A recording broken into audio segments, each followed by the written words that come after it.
Olá, bem-vindos a mais um vídeo do meu canal. Vamos agora falar um pouco mais de Machado de Assis, né? Se trata do livro do Esaú e Jacó. Nessa ediçãozinha que eu tenho aqui também tem o Memorial de Ares, mas eu dei uma certa predileção somente para o Esaú e Jacó. Comecei a ler o Memorial de Ares e depois parei, mas mais pra frente eu retomo, né? Eu comento sobre essa vontade de ler naquele pseudo vlog que eu inventei lá de fazer, tá?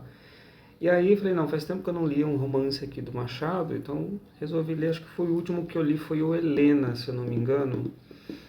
Um dos primeiros livros que ele lançou, inclusive, né, publicou, tem um quê de romantismo naquele livro ainda, é interessante, eu gosto de Helena.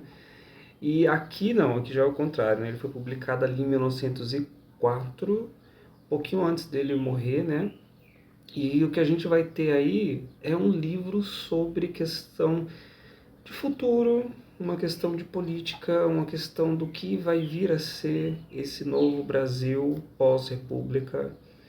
E eu acho que na figura do Esaú e Jacó, a gente vai falar um pouquinho sobre, principalmente sobre polaridade. O Brasil ali adentrava o século XX, né, agora como uma república, não mais uma monarquia, né?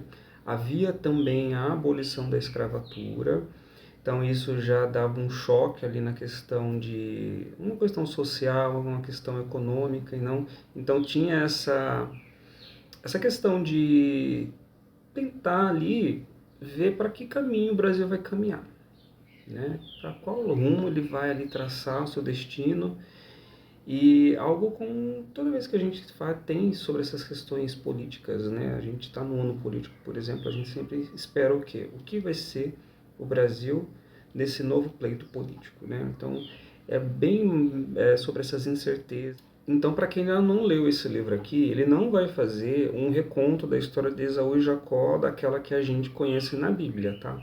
O que ele vai usar é como um pano de fundo é, o tema principal, né, dessa história, do que quer contar essa história, é essa rivalidade, essa polaridade, né?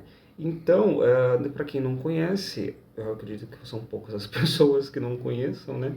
Esaú e Jacó é uma história que tem ali na Bíblia, né, que são os filhos de Isaac. E aí o que acontece? O Isaac tinha que dar a benção para um desses filhos. Geralmente quem recebe a benção é o filho mais velho. Não sei porquê. E o que acontece?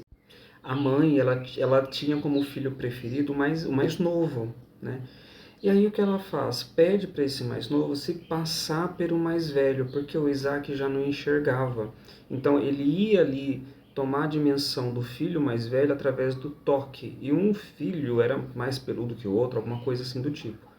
E aí a mãe pede que o meu mais novo se passe pelo mais velho para que ele receba a bênção. Então é feita uma tramóia lá e ele consegue receber essa bênção. E depois o irmão mais velho fica sabendo que o irmão mais novo trapaceou e tomou a bênção para ele. Então assim, a gente já vê que são dois irmãos que não há ali uma questão de fraternidade, vamos dizer assim. Se há trapacear, vai haver trapaça. Então, vai ser meio nesse plot aqui que ele vai se basear. Porque acontece, aqui a gente vai contar a história de Pedro e de Paulo, né? A sua mãe, quando já estava grávida, a dona Natividade, ela é tida como mulher linda, né, bonita ali.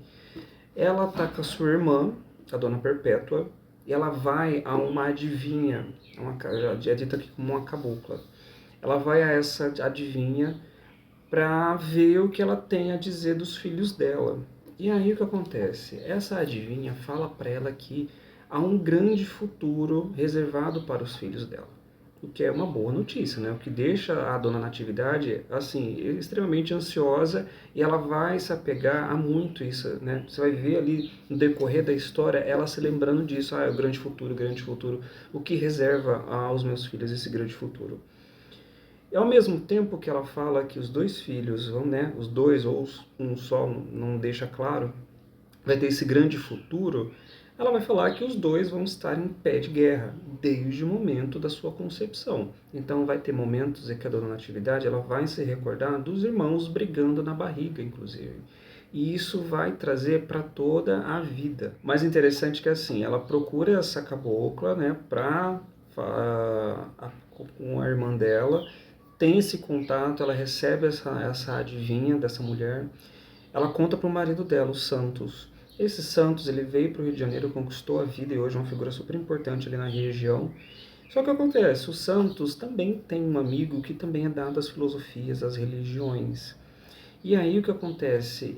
Ela comenta isso para ele e ele vai procurar esse amigo para tentar ter uma voz de autoridade ali, para como quem diz assim, olha, a minha esposa está falando isso, você confirma isso também do que ela está falando? Então a gente teria ali uma visão, digamos assim, pagã, né, já que é uma cabocla, ali uma vidente, para quem é de família católica, eles são os católicos, né? E aí o colega dele, do Santos, ele é mais católico, espírita, alguma coisa assim do tipo. E aí ele também, ao ouvir isso, ele vai ali confirmando algumas coisas, né? Que diz que há Pedro e Paulo também, há ali trechos onde revelam que também havia distinções e brigas na Bíblia. E aí o Santos já sai com aquilo na cabeça, né? Inclusive aqui no capítulo, é um capítulo em latim chamado Teste David cum Sibila. Vou deixar aqui embaixo como é que se escreve, que em latim significa testemunham David, o Davi, e Sibila, né? Esse Davi seria o profeta de Deus, e a Sibila, nas pesquisas aqui que eu fiz, seria a profetisa do inferno. Então, ambos testemunham o mesmo acontecimento de duas visões distintas, né? E aí ele vai comentar sobre isso, ó. Depois que ele tem essa conversa com Plácido. Saiu logo depois arrependido da indiscrição, mas deslumbrado da revelação, e é cheio de números da Escritura, de Pedro de Paulo e de Esaú e Jacó. O ar da rua não espanou a poeira do mistério, ao contrário, o céu azul, a praia sossegada, os montes verdes, como que cercavam e cobriam de um véu mais transparente e infinito. A rixa dos meninos, fato raro e único, era uma distinção divina, contrariamente à esposa, que cuidava somente da grandeza futura dos filhos. Santos pensava no conflito passado. E aí nascem Pedro e Paulo. É dito aqui em rápidas passagens que eles eram meninos que sempre estavam ali brigando a todo tempo, né, disputando. Tem uma disputa, inclusive, sobre a questão de uns quadros que ambos queriam colocar nos seus quartos. E os dois quadros eram distintos entre si. Aí depois é colocado, depois já entra na vida adulta, e o que mais pega na vida adulta, na visão dos dois, é a questão política. Então, um é mais dado ao conservadorismo, o outro é mais dado a esse progressismo, né? Não vou lembrar qual é qual. Mas eles sempre discutem sobre essa questão política a ferro e fogo. Tanto que algumas discussões, a própria mãe, né, na atividade, tenta ali apaziguar o tempo todo, de modo a aquilo que ela sempre está pensando, nas coisas futuras, nesse empreendimento, no que vai acontecer futuramente para eles. Então, ela está sempre apaziguando nessa tentativa de que quando é que vai chegar esse momento. Até porque a gente tem que se valer daqui do que era coisas futuras, um grande empreendimento naquela época. Você ser doutor, né, um advogado, ou você ser médico. Então, cada um também vai seguir um ramo, né, um vai ser médico, outro vai ser advogado, mas vão estar ali cerceados pela política. Aí, nesse momento de vida adulta, a gente conhece a Flora, né, que é uma menina ali que vai gostar dos dois. Ela é um pouco ingênua, e ela começa a nutrir um sentimento de dúvida também em relação sobre qual ela está gostando mais ou algo do tipo. Só que assim, a personagem da Flora tem dois pais ali, os pais na verdade, né? A Dona Cláudia e o Batista, que são figuras bem interessantes. A Dona Cláudia é uma figura muito pragmática naquilo que ela pretende, ela é enfática nas decisões e opiniões dela. Por quê? Como o partido conservador saiu do poder e entrou um liberal, e o marido era mais tendencioso ao conservadorismo, ela fala para ele tentar se esgueirar ali para dentro do liberalismo, para ele tentar alguma província ali na região, né? Ser como um prefeito, um presidente de uma província, um prefeito, vamos dizer assim, né? E aí, para ele assumir essa posição, dançar conforme a música, vamos dizer assim, né? Para ter o poder ali ainda em mãos. E para tanto ele vai ali se esgueirar por esse lado político justamente para não sair do poder, né? Ele pergunta para Flora também para onde ela queria viver, ela tenta ali falar para ele que, olha, eu quero viver perto da família Santos, né? Tá ali próximo dos dois meninos, dos gêmeos lá. E claro, precisamos falar também de como é a narração desse livro aqui, né? Ele é narrado pela figura do conselheiro Aires, que também dá o nome aqui, né, do Memorial de Aires. Ele, ao mesmo tempo, ele vai narrando essa história, ele tem esses conhecimentos, é uma figura que ele conhece as pessoas ali, ele participa da história, ao mesmo tempo que ele narra com um certo distanciamento em algumas passagens. Então, ele vai narrar a si mesmo também, inclusive, né?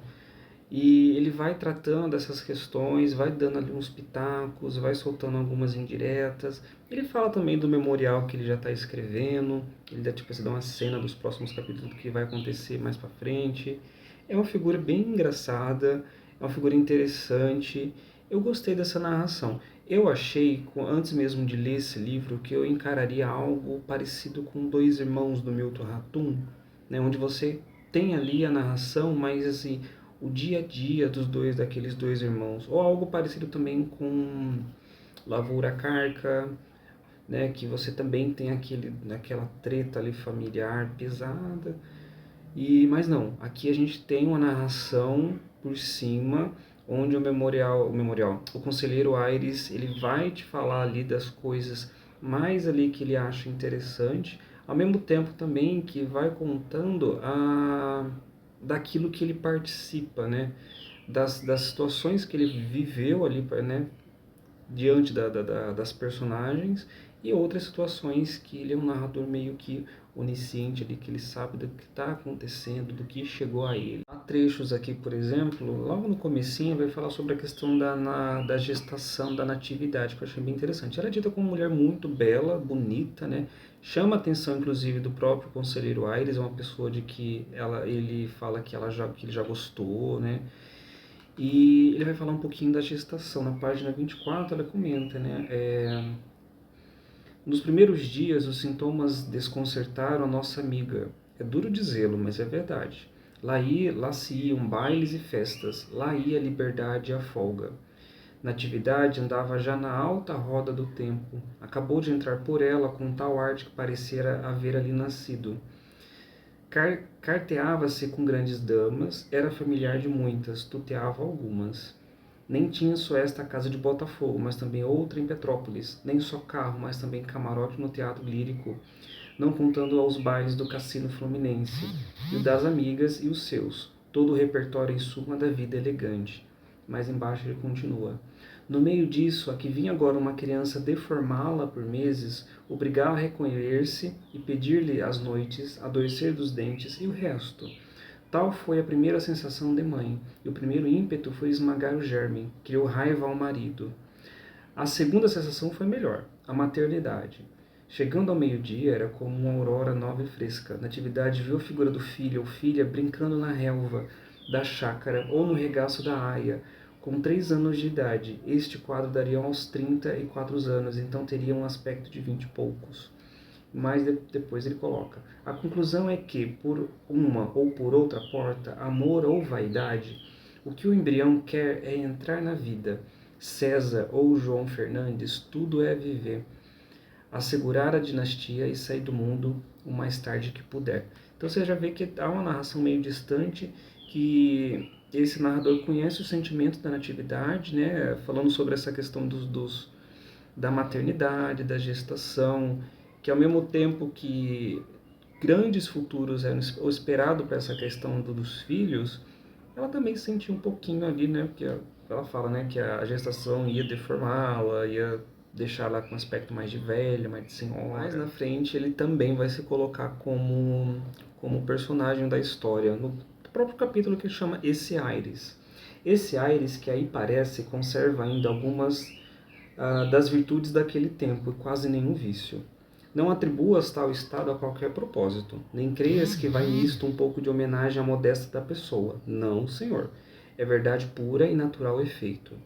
Apesar dos 40 anos, ou 42, e talvez por isso mesmo, era um belo tipo de homem, diplomata de carreira, chegara dias antes do Pacífico com uma licença de 6 meses. Não me demoro em descrevê-lo. Imagina só que trazia o calo do ofício, o sorriso aprovador, a fala branda e cautelosa, o ar da ocasião, a expressão adequada, tudo tão bem distribuído que era um gosto de ouvi-lo e vê-lo. Gente, não é nada modesto, né? Mais pra frente ele continua. Tempo houve, foi por ocasião da anterior licença, sendo ele apenas secretário da legação, tempo houve em que também ele gostou de Natividade. Não foi propriamente paixão, não era homem disso. Gostou dela, como de outras joias e raridades, mas tão depressa viu que não era aceito, trocou de conversação. Não era frouxidão ou frieza, gostava assaz de mulheres, e ainda mais se eram bonitas. A questão para ele é que nem as queriam à força, nem curava de as persuadir. Não era general para escala à vista, e nem para assédios demorados, contentava-se de simples passeios militares, longos ou breves, conforme o tempo fosse claro ou turvo, em suma, extremamente cordato. Então, gente, a gente vai lidar aqui com um personagem, um autor, né? Um narrador, na verdade, que sabe o que está fazendo, tem aquela questão da metalinguística, ele sabe que está escrevendo esse livro, ele vai dando pitaco de si mesmo, ele vai se inserir na história, vai falar sobre o processo de criação, vai ter uma hora que vai falar da epígrafe, vai trazer outros assuntos ali para somar ao contexto aqui do que ele quer dizer. É um narrador muito interessante. E assim, se tratando do livro como um todo, eu olhei para esse livro ali como na Natividade estava parindo essa polaridade que estava muito em voga ali, devido também à proclamação da República, né? As pessoas estavam meio que receosas sobre o que o Brasil iria encarar ali de frente. Então, me deu a impressão de que ao nascer Pedro e Paulo estava nascendo essa questão da dúvida, da polaridade, de que isso ia permanecer por muito tempo, que a gente inclusive vê muito hoje, né? A gente tem essa questão da polaridade muito em voga.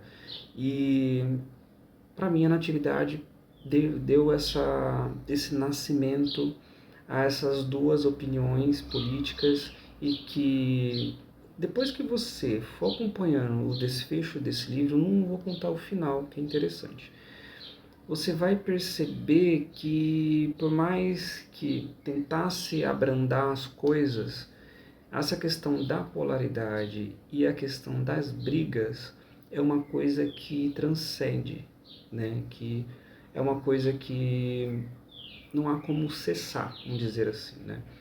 Enfim, fica a indicação desse livro, ele é muito bom. Não é um dos meus melhores Machados de Assis, mas assim, se faz valer de uma boa narração. Gente, se você viu um bom narrador, esse livro te prende, né? E se você gostou do vídeo, curta, se inscreva no canal, tem vídeo aí, toda vez que, né, eu for lendo, final de ano eu vou tentar ali correr com os livros que ainda falta fazer vídeo, do qual eu já li, tentar trazer aqui pro canal, tá bom? Curta, se inscreva no canal e compartilhe. Até a próxima.